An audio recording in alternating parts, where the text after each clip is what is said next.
Hello everyone. Today's episode, is it an episode? Today's musing, today's chat on Not Another Nutrition Podcast is nothing to do with nutrition other than the fact that it does talk about, or this conversation has come up in my mind because of something to do with free school meals. So that's where the nutrition comes from. But this is really just a chat. Partly I saw Kimberly, I can't remember her name, Food Psych on Instagram, talking about these free school meals. And I am going to share her post on my story. And it's just funny because I'm obviously a relatively jokey person. I joke around. I like that's what she said jokes. I like innuendos. I like dark humor. I make jokes that make social justice warriors. And that's become a dirty word to me personally. It's not necessarily meant that way, but the way I've ended up using it is a little bit how some people see the word feminist. Oh, all feminists are men haters, which isn't the case. And I obviously use this term feminazis, which offends some people, but at least to make the distinction of basically people who are ruining it for everyone else. I've spoken before about there's nothing inherently wrong about doing the keto diet, but people who are misleading people and saying it's the only way and saying that it's special in some way other than a potential slightly lowering of calorie intake because people feel less hungry, or simply because they cut out a huge part of their diet and eat less calories. Like fat loss is happening as a result of calories. People who are misleading and lying and profiting are ketards. And vegans who are vegan for their personal reasons, for moral, ethical decisions, understanding that morality is an individual thing, like your morals are not someone else's. What you deem to be the way you should live or a good way to live is not, again, you can't tell other people how to live their lives. I talked a lot on my tour about how a lot of people in the health and fitness industry think that choosing health is the right and only way to do things, and that you must pick health and you must pick exercise, and if you don't, then you aren't enlightened. It becomes almost this religious thing of the gym is their religion, and if you don't do it, then you need to sort your life out, and one day you might wake up. And it's not the case, and I think I've certainly been there. 100%, if you had asked me in my early 20s whether health, people should be being healthy. And anyway, it's going a bit off topic, but it's all an interesting discussion, isn't it? On top of nutrition, I created MNU, or the Martin McDonald 6 facets of health and how we look at them holistically from a nutrition practitioner's point of view. And actually, I think creating that presentation, I put so much time and effort, blood, sweat and tears, love went into that lecture that I came out a different person on the other side, if I'm honest. The crux of this conversation is just because someone is laughy and jokey and is willing to take the mick and is easygoing and doesn't take life too seriously, like me, doesn't mean they can't care about really, really important issues. And you know what? If you're listening to this, I've been thinking about this more and more. This is the first time I've said this publicly, about how I would like to be a positive role model for younger people. Because I know there's so many 13-year-olds, 16-year-olds, 18-year-olds who are like me, and you don't necessarily realize your full impact in the world and on other people. And you're like, you're talking about dieting and having a six-pack. The way you talk about girls. I was going to do a post, I might still do this, just like a quote, like females, stop letting what teenage boys said to you affect the way you act in your 20s, 30s, 40s and beyond. And that's not a criticism of the females, it's the fact that I still see it happening. And a lot of the kind of things I see my friends, females in the industry and just on social media posting about, it's like, I've had to break these chains, or I was living up to expectations that I shouldn't. I should be myself, men this, men that. And actually it's not, it's boys. It was what was said to them in their teenage years, or just by very, very, very immature adult males. But men and adults don't think that way and don't judge you based on those things. You're holding on to maybe stuff in the way you were treated when you were younger. And that is boys. It's not boys will be boys, it's young people. Like, kids are nasty. If you've ever been around kids, they're flipping nasty. Even the nice ones, they're still finding themselves, and they will still choose people based on the most random of things, and they will exclude people and not realize that that's just a really nasty thing, even if they're a good kid. So kids can be mean, even just when they're just incredibly blunt and innocent. Their innocence can be mean. But anyway, when we're growing up, we make mistakes and we hurt people. And if you're still living with some of that hurt, realize that you can just let it go from younger people. Anyway, my point in this is, I want to be a positive influence in some sense, or in every sense. But it's also this idea that I hate the people that ruin social justice issues and people who just get offended for other people. Like, getting offended is such a dumb thing. Just do good. And I just feel like people, I want to be with this positive influence. And so like working hard in school, not, just studying for your tests and, be yourself, be who you are, have creativity, but work hard in whatever you do. Don't try and be cool by not trying.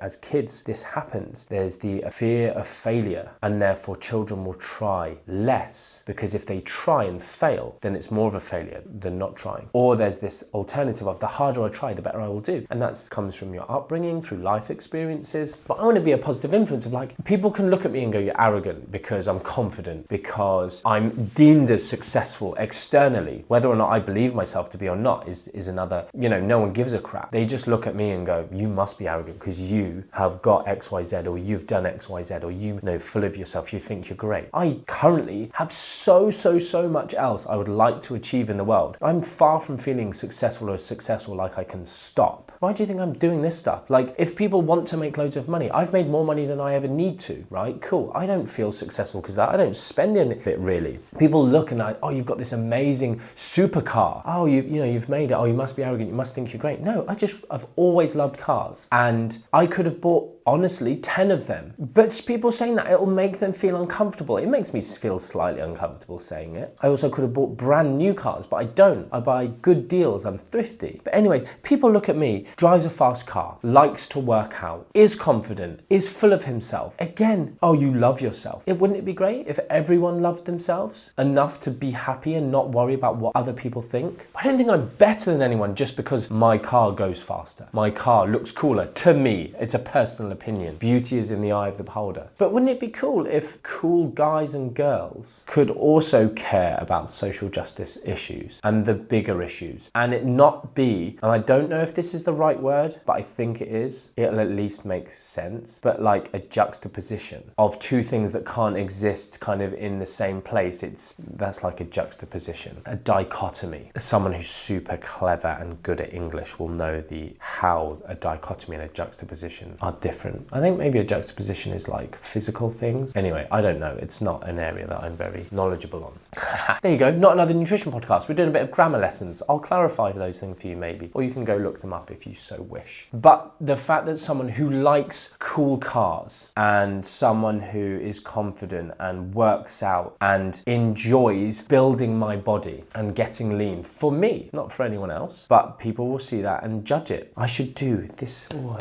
I need a pen and paper in here. I need to do here we go. What I'll do is this. I will do send. I need to do a podcast episode on being judgmental. There you go, little text message, Frankie, pow. For anyone just listening, I'm talking into my watch. Oh, you wear an Apple Watch. More judgment. Anyway, I'm loving doing these podcasts. I don't know when this one will be released, but it's just random musings. I hope that, having me in your ears whilst you're doing some training or going for a walk or whilst you're cooking or having me on a screen somewhere, I just want to stimulate some thought, some discussion. Just before I started recording, I was having a chat with some of my staff as we were setting up some new things and having some new ideas and considering how the audio is. I don't know how the audio sounds for you. Just discussing about how people can feel like voting is pointless. And I'm one of those people in a lot of ways. Voting, no one raindrop ever blamed themselves for causing the flood, but therefore you need to be part of the movement. Yes, but with so much corruption in the world and the way that voting is, it's particularly in America. I think it's probably better in the UK, but maybe I'm naive. But actually what you can do is, and I've seen some good narrations on this type of thing, but how you can take power away from the government or people that you don't deem to be doing good and just do it in your community. If your community comes together, you can cause so much good and really make a meaningful difference in your community, and then every community can do the same. But this is me having my influence. This is how I want to try and impact the world, is just like creating some conversations around, there's been a lot of stuff in this episode, podcast, musing, and yeah, it flipping sucks. I suppose it just comes from, I know there are a lot of people who judge me, and I actually read a really cool quote by Mark Fisher from Mark Fisher Fitness. He wrote something about this idea of don't give up about anyone's, I need like a bleeping thing, don't give a beep about other people's opinions. Don't care, you shouldn't care. And he actually he wrote something like, you shouldn't give their opinion too much weight, but not caring at all is probably not a bad idea. He was like, care some about other people's opinions. Sorry, Mark, that I've completely butchered your eloquent words. But the point being is like, caring a little bit is sometimes a good thing. Even people you don't like, caring about their opinion, because maybe they see something about you that you don't, that maybe you should change. Also, whenever I put something on my story about negative comments, people are like, why do you care? You shouldn't care. It's like, you should care about, the general things that hurt my feelings are people that know me well, and maybe they've been a bad person to me. Or maybe they've hurt my feelings because they've made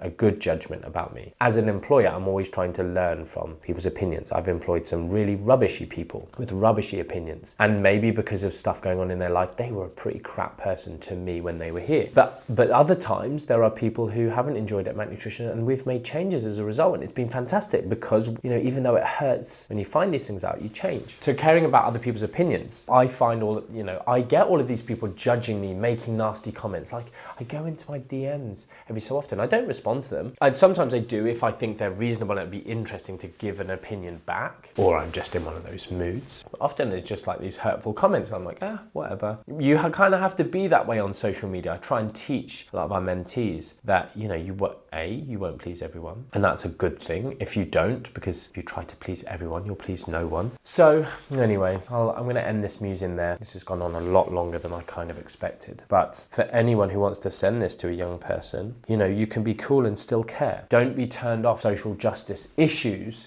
because of the people who take it too far. The Karens of this world. And I'm sorry to use the word Karen because there are a few Karens out there who get offended. But a lot of my Karens, my followers are like, I'm a Karen and I'm not offended. I'm a feminist and I'm not offended. Correct. Because you're just a good person. Because you're not someone who just goes out to be offended. Because you understand intent. When people abuse the term nutritionist, I don't go, but not all nutritionists, not all men or not all dietitians. Shut up. Not talking about all of them. We're not making one blanket statement, but dietitians do need to be better. The ones that aren't doing well. The major issue with dietitians is the actual dietetic association that represents you is a major issue, and you're not speaking out against it because you are a chicken. Sorry, but you lack the backbone. I'm not saying you're a bad person. There's things in my life that I should speak out against and I don't. They are few and far between compared to most people, as you will probably know if you're listening to this, that I don't often pull my punches, but sometimes I do for my own personal reasons. And I'm challenged by that, and you should be challenged about the things in your life. So anyway, social justice. You can be cool, you can be an alpha, you can be whatever. You can make jokes, you cannot take yourself too seriously. You can not stand for people who are just offended. I'm offended. This offends me. You made a joke about women. You made a joke